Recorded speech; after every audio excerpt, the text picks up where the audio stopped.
केउंझर जिला आनंदपुर शालपड़ा ब्लॉक के कॉलोनी रे धर्म धार्मिक चिंता चेतनार कार्यक्रम को आगे नहीं। ए मनुष्य विभिन्न प्रकार ईश्वर नाम रे विभिन्न कुसंस्कार करि चलिछंती। ईश्वर सबुठी अछंती किंतु सत जानिले मध्य मनुष्य केबे भूल काम करिवनी। यज्ञ और वृक्षरोपण द्वारा परिवेशरू शुद्ध वायु मिली परिबो। एभली दिव्य बाणी सुनिबाकू मिलिथिला वैदिक विचार मंच आनुकूल्य रे आयोजित आध्यात्मिक सभा कार्यक्रम रे।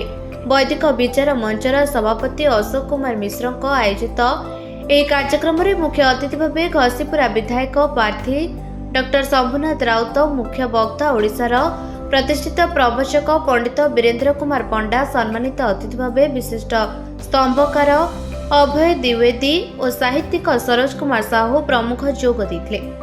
यज्ञ और धर्म प्रवचनर यह सामूहिक आध्यात्मिक कार्यक्रम रे आनंदपुर उपखंडर विभिन्न स्वेच्छासेवी संगठन, बुद्धिजीवी और श्रद्धालु माने जोग देथिले। पथभ्रष्ट समाज और कुसंस्कार को रोकिबा दिगरे आर्य समाजर पुनर्गठन जनसमाज को सचेतन कराइबा वैदिक विचार मंचर अभिनव प्रयास अत्यंत स्वागतयोग्य पदक्षेप।